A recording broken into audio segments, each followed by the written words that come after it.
ये न्यूक्लियर जो लिखा है WMD पर्पज के लिए जो न्यूक्लियर शब्द लिखा हुआ है, यह क्या है न्यूक्लियर?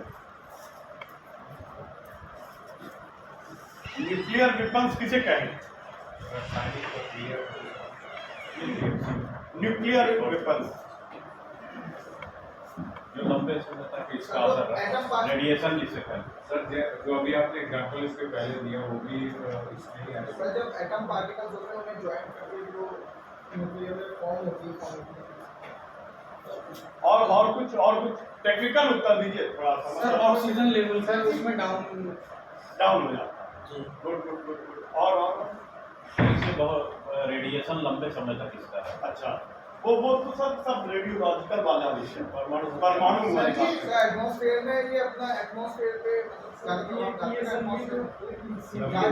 उनको बोले वाइड रेंज यूरेनियम नहीं था तो खाली यूरेनियम नहीं सर, वो यानी कि एक ऐसा हथियार और एक ऐसा धातु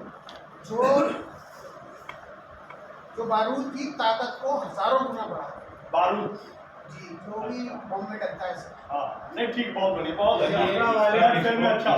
इसका जहाँ भी प्रयोग होता है न्यूक्लियर का, वहाँ कुछ भी नहीं बचता है।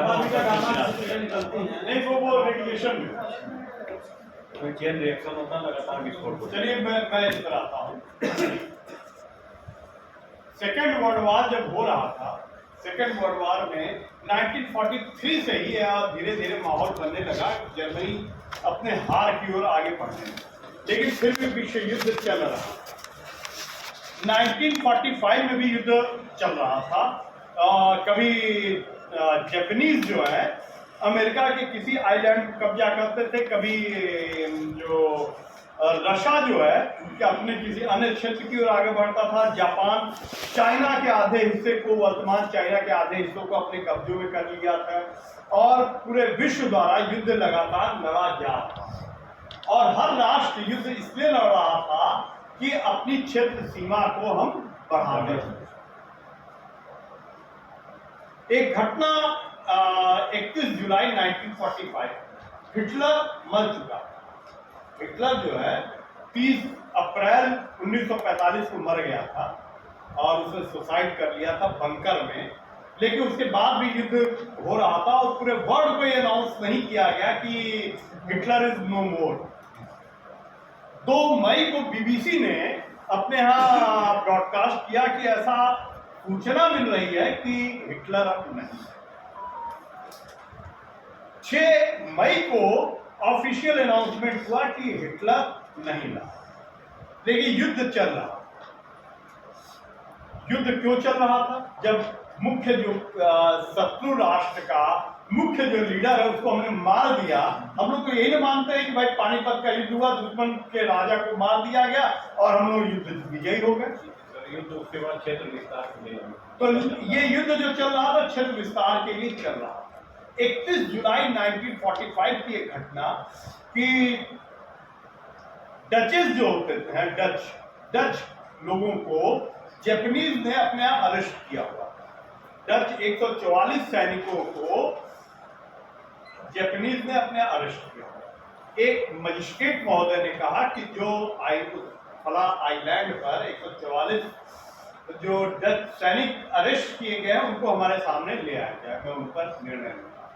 तो जब जो डच सैनिक थे जिस आइलैंड पर थे, निर्धारित रिस्ट्रिक्शन के साथ वो वहां पर रहते थे, अपने परिवार के साथ रहते थे, खेती करते थे और उसका टैक्स लोगों को देते, मेहनत करते थे, उसका टैक्स देते। जबकि सबको लाया गया, जब सबको लाया गया तो किसी की वाइफ, किसी की मदर, किसी के फादर, सब वो लोग भी उनके साथ आए, सबको अरेस्ट करके बात करके ले आया गया। जो जज था उसने कहा कि इन सभी जितने 144 सैनिक हैं इनको मौत की सजा दिया जाए। जब यह सजा अनाउंस हुई तो जो उनके फैमिली के लोग थे उन्होंने विद्रोह कर दिया। विद्रोह जब कर दिया तो उसने, जो जज था, उसने क्या किया कि इन सभी के जो गोद में, औरतों की गोद में बच्चे हैं, उन बच्चों को 500 फीट गहरा कर्सर था, कर्सर में सबको डाल दिया। उसके बाद उनकी फैमिली, उनकी वाइफ को, उनके मदर को, उनके फादर को, उन सभी को उसी कर्सर में डाल कर मारा। उसके बाद जो सैनिक थे उनको भी उस कर्सर में डाल कर मारा। तो जापानीज इतनी क्रूएल्टी के साथ युद्ध लड़ा। चाइना के कई शहरों में पूरा शहर को बर्बाद कर दिया, महिलाओं के साथ बलात्कार करना, आग लगा देना, घरों में जिंदा आदमी औरतों के ऊपर आग लगा देना, जो जापानीज ने किया। उससे पूरा धीरे धीरे यह हो गया कि इस युद्ध में वो तो जर्मनी हार गया, लेकिन अभी भी जापान पूरे वर्ल्ड पर अपनी हरकतों से इस तरीके का कर रहा है कि लाखों लोग मारे जा रहे। यह बात मैं अभी 31 जुलाई की बात कर रहा हूं, युद्ध अभी समाप्त नहीं हुआ। जापान क्या करता था कि हर सप्ताह इनके एक आइलैंड को कब्जा करता था, अमेरिका के एक आइलैंड को कब्जा करता था, और अमेरिकन उस आइलैंड को फिर वापस लेते थे, फिर जो है कब्जा करता था, फिर वापस लेते थे। यह प्रक्रिया लगातार चल रही। इसी दौरान एक आइलैंड था, यह बात 1943 की मैं बात कर रहा हूं। इस समय 1943 में जापान द्वारा उनके एक आइलैंड को कब्जा कर लिया, जिसका आइलैंड का नाम था पर्ल हार्बर, और अटैक करके उनके यहाँ के, अभी रात के समय में उसके फाइटर्स उड़े, और भोर होने के पहले, सुबह होने के पहले ही जो है सूर्योदय लगभग 7:30-8 बजे के आसपास सूर्योदय हो रहा था उस समय। जिस 7 नवंबर की घटना है, 7 नवंबर, और उसमें जब अटैक किया उसमें पूरा उजाला नहीं हुआ, और जो अमेरिकन थे, वो अमेरिकन, संडे का दिन था इसलिए सभी तैयार होकर के चर्च जाने की तैयारी में। तब तक जापानी जहाज आकर के पर्ल हार्बर बंदरगाह पर लगातार बॉम्बिंग करना शुरू किया, और बॉम्बिंग करने, और यह देखिए यह स्थिति थी, अमेरिका उस समय भी विश्व का सबसे सर्वमौर राष्ट्र था, लेकिन उसकी भी खुफिया एजेंसी कोई बता नहीं पाया कि रात भर कोई फ्लीट आ रही है हमारे पर अटैक करने के। उसने इनके 19 समुद्री बेड़ों को पानी में डुबो दिया, 19 समुद्री बेड़ों को पानी में डुबोया, उसके साथ साथ 6,700 सैनिकों को उसने मारा, अमेरिकन के। 4,700।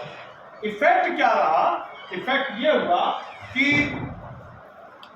उस बॉम्बिंग का इफेक्ट यह था कि वहां के राष्ट्रपति लगा कि नहीं, अब ऐसे कंट्रोल, ये पूरा युद्ध कंट्रोल में नहीं आएगा। तब उसने 6 अगस्त को इस हथियार का प्रयोग किया। 6 अगस्त को इस हथियार का प्रयोग किया, जिसको न्यूक्लियर बॉम्ब अगर हम कहें तो जाते हो, ये 1945 में 6 अगस्त। और ये न्यूक्लियर क्या है, जैसे इस विषय को मैंने छेड़ा तो आप लोगों ने विभिन्न अपने राय दिए, बहुत से सही थे, काफी सही के नजदीक थे। यह पृथ्वी जो बनी है, इस पृथ्वी में बहुत से एलिमेंट्स हैं, छोटे बड़े बहुत से एलिमेंट। प्रोटॉन न्यूट्रॉन तो थोड़ा बड़ी चीज हो गई, हम सामान्य लोगों के बाद नहीं समझ पाएंगे। जो हवा बह रही है, यह भी तो एक एलिमेंट है। जो जमीन पर से मैं उठा रहा हूं धूल, यह भी तो पृथ्वी की एलिमेंट है। जो श्वास ले रहे हैं, ऑक्सीजन जो हम जा रही है, यह भी तो नेचर ने एक एलिमेंट दिया है। इसी तरीके से बहुत से ऐसे एलिमेंट हैं जो रेडियो एक्टिव एलिमेंट, उस नेचुरल एलिमेंट में एक एलिमेंट है यूरेनियम। अब जैसे मिट्टी बहुत प्रकार की होती है, काली मिट्टी, पीली मिट्टी, लाल मिट्टी होती है, उसी तरीके से एलिमेंट भी बहुत प्रकार के होते हैं। आप इसी हवा को देखिए, यहां पर हवा बहने का गुण दूसरा पाएंगे, समुद्र के किनारे जाएंगे तो वहां पर हवा बहने का गुण दूसरा पाएंगे, है कि नहीं? तो उसी तरीके से जो नेचुरल एलिमेंट यूरेनियम की भी बात मैं कर रहा हूं, वो बहुत प्रकार, उसमें जिस यूरेनियम की मैं बात कर रहा हूं, यूरेनियम 235, यह radio active material, uranium 235। Bharat में भी यूरेनियम पाया जाता है, यूरेनियम 239, लेकिन वो यूरेनियम 239 0.007% एक यूनिट, कोई भी एक यूनिट आपने ले लिया, उसका 0.007% हमारे कार्य में तब आता है जब मैं इसको इतना प्यूरिफाई करता हूं, तब उसमें 0.007% वो रेडियो एक्टिव एलिमेंट के रूप में प्रयोग कर पाता है। लेकिन विश्व के बहुत से देश हैं जिनके पास वह यूरेनियम है जो काफी एडवांस वर्जन का है, जिसमें विखंडन प्रक्रिया बहुत तगड़ी है। जैसे कि ऊर्जा का जो स्रोत है, उस ऊर्जा को एक अणु से दूसरे अणु तक पहुंचने में अलग अलग जो खनिज पदार्थ है उसको अलग अलग क्षमता चाहती है। कॉपर जो है, कॉपर क्या है? कॉपर जो है, जो बिजली सप्लाई की जाती है वो तुरंत आगे पहुंचाती है। एल्युमिनियम उससे थोड़ा कम सुचालक है, लेकिन क्या प्लास्टिक सुचालक है? नहीं तो कुचालक है। सुचालक है। इसी तरीके से कोई चीज जो तेज अच्छी गति से सुचालक होगा उसका हम प्रयोग करेंगे ना। अगर हमको अपने पावर हाउस से आपके घर तक बिजली पहुंचानी है, तो उसी तरीके से जिस बम का प्रयोग हमको करना था, जिसका ब्रेकिंग ऑफ चेन रिएक्शन के द्वारा हमको विखंडन की प्रक्रिया करके ब्लास्ट करना था, वह जो है यूरेनियम 235 एक नेचुरल एलिमेंट के द्वारा उस बम का प्रयोग उस एलिमेंट का प्रयोग एक बम के रूप में किया गया, जिसका नाम रखा गया, क्या नाम रखा गया? Little boy. उसका नाम रखा गया लिटिल बॉय। और उस लिटिल बॉय बम का प्रयोग 6 अगस्त 1945 को किया गया। और कहां किया गया? हिरोशिमा नागासाकी दोनों साइड और दूसरा एक दिन के अंदर ही एक और हिरोशिमा पर इसका प्रयोग किया गया। उस समय जो जापान की जनसंख्या थी लगभग 16 लाख और हिरोशिमा पर जो बम गिराया गया उसमें 1.25 लाख लोग प्रभावित हुए। किसी देश की जनसंख्या का इतना बड़ा प्रतिशत अगर जो है प्रभावित हो जाए तो क्या होगा उस देश की? अमेरिका ने जब बम गिराया 6 अगस्त को, उसके बाद पूरे विश्व द्वारा इसकी निंदा की गई। लेकिन अमेरिका ने कहा कि हमारे पर जो आक्रमण हुआ है उसके बदला की ये पहली शुरुआत, अभी विश्व कुछ और भी देखेगा। उसने उसी नेचुरल एलिमेंट को अपग्रेड किया और प्लूटोनियम बम बनाया और वह 9 अगस्त को नागासाकी पर गिराया, जहां 75,000 मारे गए। आप समझिए 16 लाख की जनसंख्या वाले देश में 2 लाख जनसंख्या अगर ऐसे चली जाए तो क्या होगा? 9 अगस्त 1945 हाँ, 1945। तो ये सभी जो है, चौरसिया जी नींद आ रही है?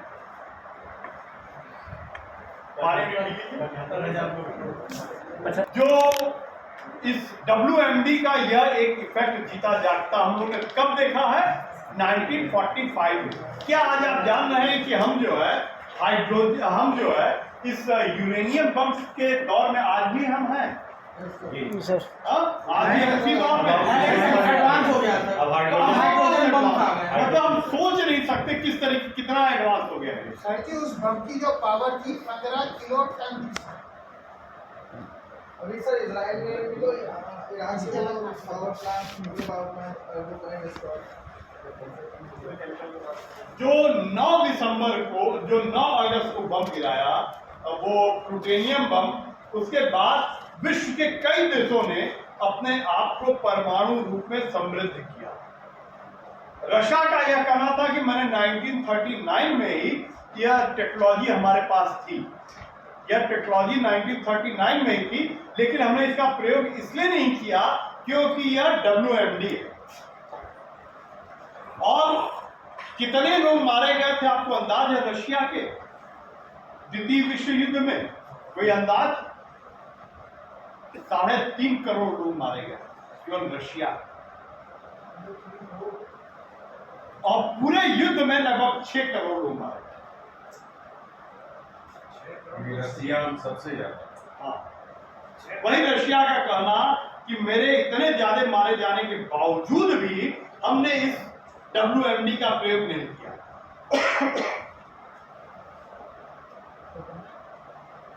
WMD का प्रयोग नहीं किया, उतना मैंने हमारे यहाँ के लोग मारे गए फिर भी, और यह जो है इसका प्रयोग नहीं किया जा रहा है। लेकिन धीरे धीरे विश्व के बहुत से देश के लोग या तो चोरी से या फिर टेक्नोलॉजी कहीं से क्रय करके अपने, या हो सकता है कि हमारे सपोर्ट पर यह चीजें आज की डेट में जो वह दौर था जिस दौर में हम यूज करते थे यूरेनियम के द्वारा बनाए गए बम, भारत में बहुत पहले हाइड्रोजन बम का प्रयोग कर लिया पोखरण में। किस दशक में? 1998 की 97 में? 98। तो आज जो है वह परिस्थिति नहीं है। आज हमको नहीं मालूम कि हम मीथेन से या किस चीज से या कोई और ऐसी टेक्नोलॉजी है वो हाइड्रोजन से भी एडवांस, जो प्रोटॉन और किन किन चीजों से हम बम बना करके हम उसका प्रयोग कर रहे हैं। यह वर्ड बता नहीं रहा, लेकिन आज की डेट में इस पृथ्वी पर इतने परमाणु बम हैं कि इस पृथ्वी जैसे इस पृथ्वी को कम से कम 60 बार पूरा बर्बाद किया जाए। पूरी पृथ्वी, इतना आधुनिक रूप से हमारे पास हथियार हो गए। सर, रशिया की 6 करोड़ से जनसंख्या आप बता रहे हैं मारे गए विश्व युद्ध में। पांडे जी, मिश्रा जी यह डिस्कशन का विषय हो सकता है, लेकिन क्लास का विषय नहीं। उस समय महाशक्ति के भाई रशिया के पास, हमारे पास बहुत हथियार, क्या हम उन हथियारों का प्रयोग अभी पाकिस्तान के साथ युद्ध में जो 7 मई को से प्रारंभ हुआ, हम प्रयोग नहीं कर सकते थे? कर सकते थे। हम विश्व के बहुत सी ट्रीटी के साथ बंधे हुए हैं। क्या पाकिस्तान परमाणु बम का प्रयोग हमारे पर नहीं कर सकता? कर सकता है। जो अमेरिका बार बार नोबेल प्राइज चाह रहा है, वह यही कह करके चाह रहा है कि दोनों देशों के पास परमाणु हथियार है, इसलिए मैंने युद्ध रुकवा दिया जाए, मुझे नोबेल प्राइज दिया। सर, जब कोई न्यूक्लियर वेपन यूज करती है कंट्री, तो उसका जो बैकफायर भी होता है वो फिर कुछ इम्पैक्ट अपने पे भी होता है, इसलिए भी वो नहीं करा जाता। हाँ, वो तो आपका इसका जब क्लास चलेगा न्यूक्लियर का, जो भी जिसका भी क्लास होगा वह इसको और कायदे से आपको बताएगा। मैं रासायनिक पर मुझे फोकस करना है, क्योंकि यह प्रकार हमारे क्लास में है था, इसलिए मैंने इस प्रकार की बात। आपका सिलेबस में आपके पास लिखा होगा कि आपके सिलेबस में क्या क्या चीजें हैं।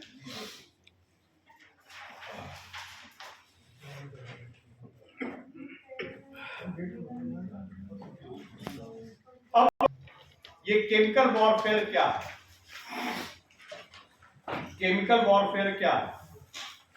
रासायनिक जो किसी भी रासायनिक तत्व के द्वारा अगर मास डिस्ट्रक्शन किया जाए और युद्ध में इसका प्रयोग करके युद्ध किया जाए, तो वह रासायनिक या केमिकल वॉरफेयर के रूप में इसको माना जाएगा। इसकी परिभाषा अगर मैं लिखवाऊंगा आपको, मृत्यु या दुर्घटना उत्पन्न करने के लिए रासायनिक उत्पाद का प्रयोग केमिकल वॉरफेयर के अंतर्गत आता है। मृत्यु या दुर्घटना उत्पन्न करने के लिए रासायनिक उत्पाद का प्रयोग करना पड़ता है, केमिकल युद्ध के अंतर्गत आता है।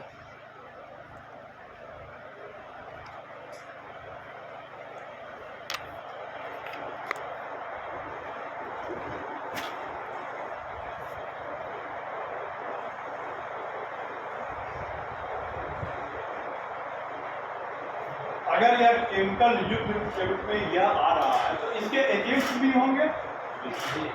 बिना कोई भी चीज, बिना किसी एजेंट के माध्यम से वह आगे नहीं बढ़ सकता।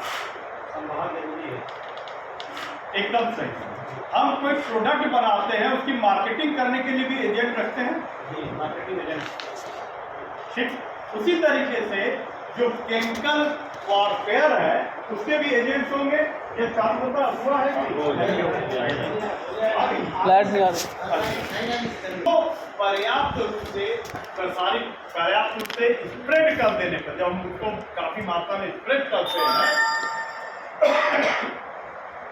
जब करते हैं तो उसका इफेक्ट क्या होता है, वह चाहे मनुष्य पर हो, चाहे जानवर पर हो, पौधों पर हो या सामग्रियों पर हो, उसको वो अक्षम करने वाले रूप में आ जाता है। आप अपने खेतों में जो केमिकल कंपाउंड डालते हैं एक निर्धारित मात्रा में है कि यूरिया हमको इतना डालना है, फास्फेट हमको इतना डालना है, निर्धारित है। लेकिन अगर उसी को हम ज्यादा डाल दें पौधे जल जाएंगे। तो पौधे अपने या तो उत्पाद को नष्ट कर देंगे या फिर कोई न कोई उसका इतना ज्यादा इफेक्ट आ जाएगा कि वह खाने योग्य नहीं है।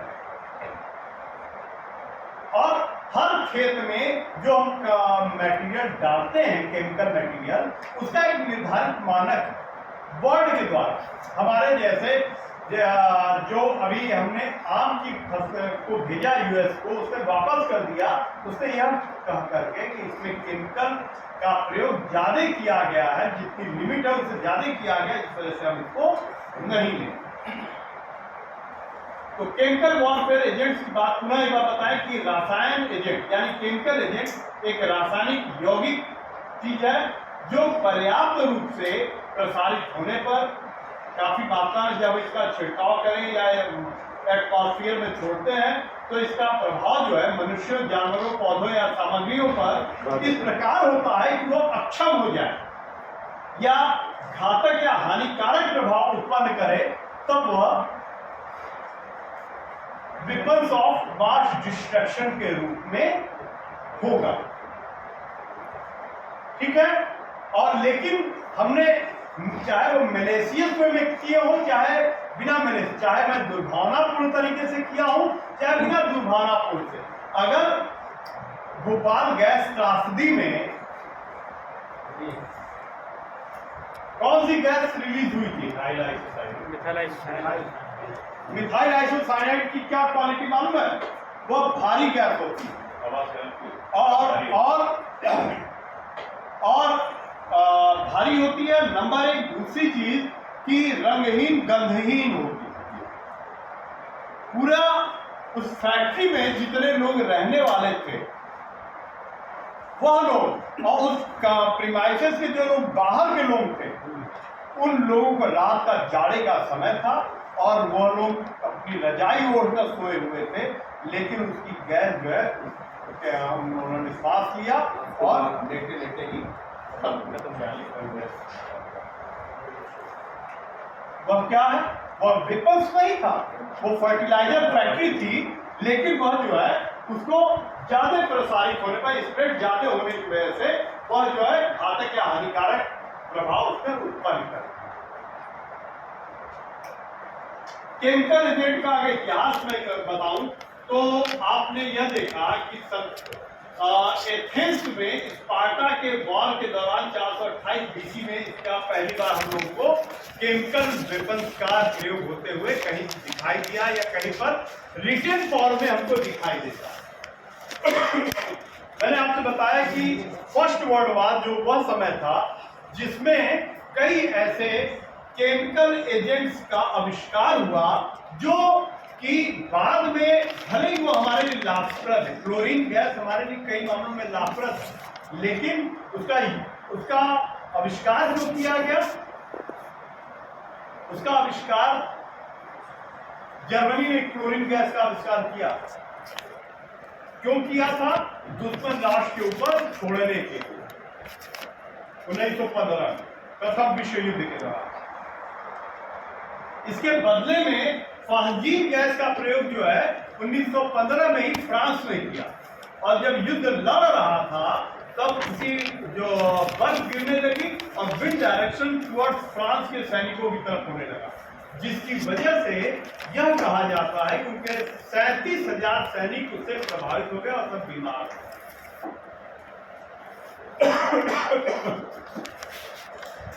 अगला जो इसमें मैंने मेंशन किया 1935 से 36 के बीच में मस्टर्ड गैस का प्रयोग किया गया। द्वितीय विश्व युद्ध के पहले ही 1935 में इटालियन द्वारा इथोपियन वॉर के दौरान इसका प्रयोग किया गया। ये हम दे देंगे आप लोगों को या मैं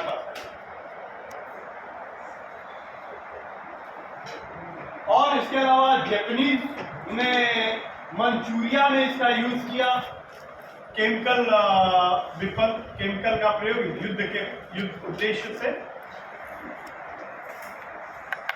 अमेरिका और वियतनाम का युद्ध बहुत लंबे समय तक चलता रहा। अब भी दोनों देशों के बीच में युद्ध अगर नहीं भी है तो शांति भी नहीं है ना, शीत युद्ध नहीं चल रहा, वह गुरिल्ला युद्ध चल रहा।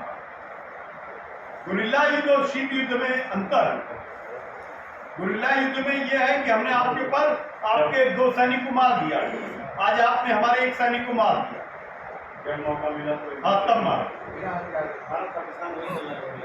तो ये अभी कल जो है अमेरिका ने वियतनाम के एक स्थान को अपने कहा कि ये मेरा है, उसको कब्जा में करने का प्रयास किया, जिससे फिर जो विवाद अभी वियतनाम से हो रहा है।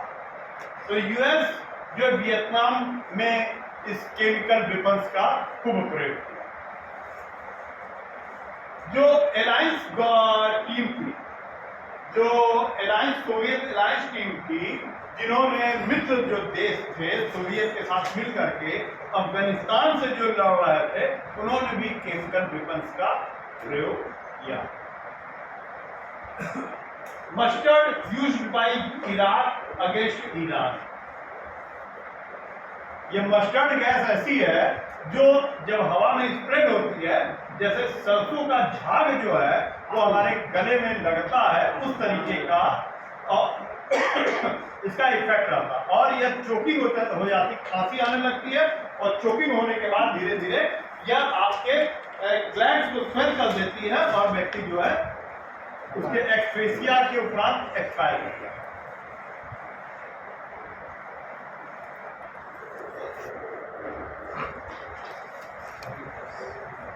टोक्यो में sarin gas attack in Tokyo.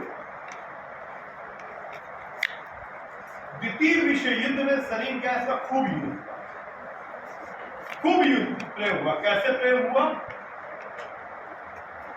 कोई बता पाएगा? द्वितीय विश्व युद्ध में सरीन गैस का खूब यूज हुआ।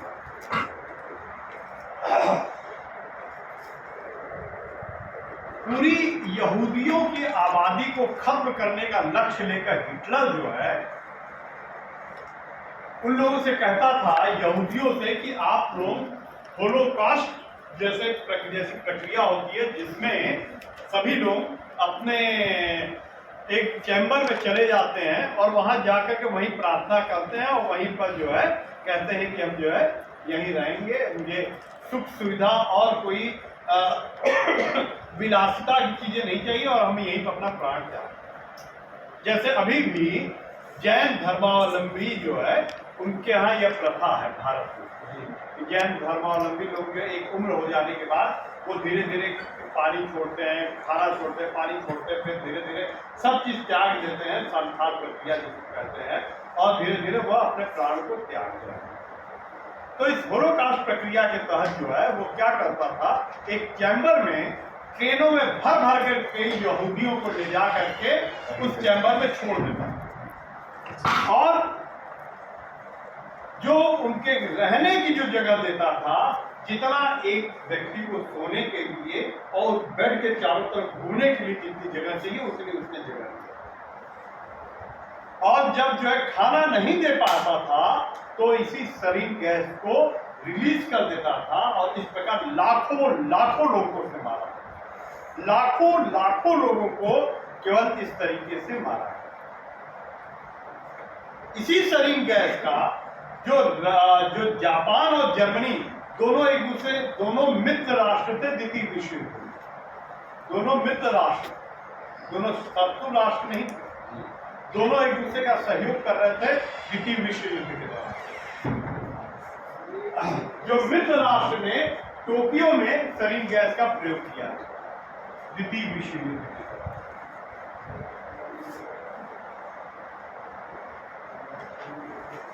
ये उसके बाद की एक घटने के बारे में मैं जो बात कर रहा था आपको द्वितीय विश्व युद्ध का, देखिए यह बात 1995 का इसमें दिखाया गया है कि 20 मार्च 1995 को आतंकवादियों ने टोक्यो के मेट्रो प्रणाली की एक गाड़ी पर भीड़ भाड़ वाले समय में लगभग 30% सरीन, एक प्रकार का एरोसोल या गैसीय रूप में इस्तेमाल होने वाला सैन्य तंत्रिका एजेंट एक घोल से भरे हुए प्लास्टिक बैग रख ट्रेन और स्टेशन से उतरने से पहले आतंकवादियों ने बैगों में छेद कर दिया। समझ गए ये बात? 1995 में मेट्रो में उसने एक बैग रख दिया जिसमें सरीन गैस भरी हुई थी, और उसके बाद जब उतरने लगा मेट्रो से जब अपने उतर गया और उसमें छेद कर दिया, और उसके बाद जो है मेट्रो के अंदर तो बाहर की हवा आती नहीं है, ऐसे नॉर्मल लॉक रहता है, तो वो जो अंदर जो उसने बैग रखा उसमें छेद कर देने की वजह से पूरे मेट्रो में उसकी हवा जो है सरीन गैस जो है रिलीज हुई, जिसकी वजह से लोग मारे गए। इस हमले में 10 लोगों की मौत हो गई और अस्पताल ले जाए गए कुल 5500 पीड़ितों में से 692 लोग प्रभावित। 20% अस्पताल कर्मचारियों को सेकेंडरी इफेक्ट। गैस लीक हो गई, गैस प्रभावित करती है। हाँ, गैस का प्रभाव क्या है? कर्मचारी को पड़ेगा, इस वक्त लगेगा हम लोगों को। ये गैस क्या होती है? ये डाइल्यूट होती है ना, डाइल्यूट होती, कॉन्सेंट्रेट फॉर्म में भी रहती है। ये पाउडर फॉर्म में बैग में रखा गया था, जो ये छेद किया गया एटमॉस्फेयर में, जो मेट्रो में जो गैस थी उस गैस के साथ वह कंपाउंड फॉर्म में हुई, मिक्सचर फॉर्म में हुई, और जो यौगिक प्रक्रिया रही उस यौगिक प्रक्रिया का इफेक्ट यह रहा कि पूरे उसके अंदर के लोग सभी लोग प्रभावित। आपका प्रश्न ये है कि क्या जो लोग उनके अटेंडेंट हैं वह भी क्या प्रभावित होंगे? यस, एकदम प्रभावित। भाई आप अगर प्रभावित हैं, आपकी बॉडी में उसको बॉडी में वो जो है डाइल्यूट हो गई है, मैं आपके ऊपर कार्य कर रहा हूं तो उसका प्रभाव हमारे पर नहीं पड़ेगा। वही कोरोना केवल इसी में नहीं, हम कह रहे हैं जो HIV का पेशेंट है, जिसके बॉडी में HIV का वायरस है, एक व्यक्ति ऑपरेट कर रहा है, ऑपरेट करने के दौरान उसके शरीर के अंदर से ब्लड निकला फोर्सली और किसी व्यक्ति के आंख में चला गया, तो क्या है उसका वायरस संबंधित के भी शरीर में आ गया, या उसका इंजेक्शन हमने दूसरे को उसी का लगा हुआ इंजेक्शन तुरंत यूज कर दिया, या ऐसे व्यक्ति का ब्लड आपके शरीर में डाल दिया गया, तो वह व्यक्ति प्रभावित होगा। तो ये इसको कहते हैं द्वितीय प्रभाव, द्वितीय क्षति। तो ये उसका उस शरीर गैस की द्वितीय क्षति। इसके लक्षण क्या होते हैं सर? इसके लक्षण चोकिंग जैसी हो जाए, वही चोकिंग। मैक्सिमम गैसेस का इफेक्ट जो है चोकिंग फॉर्म में होता है। इस हिसाब से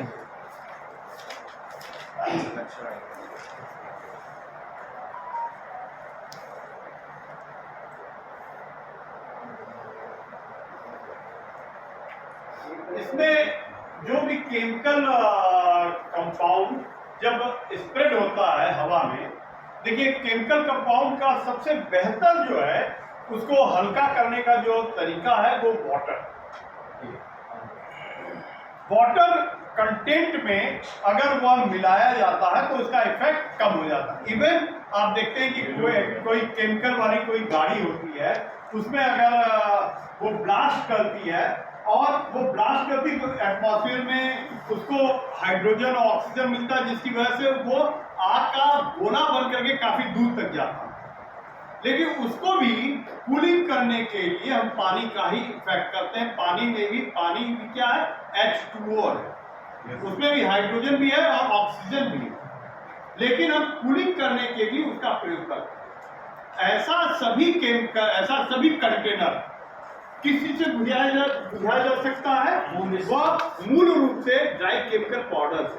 लेकिन ड्राई केमिकल पाउडर का इस तरीके से छिड़काव करके आप बुझा पाना पॉसिबल नहीं होता।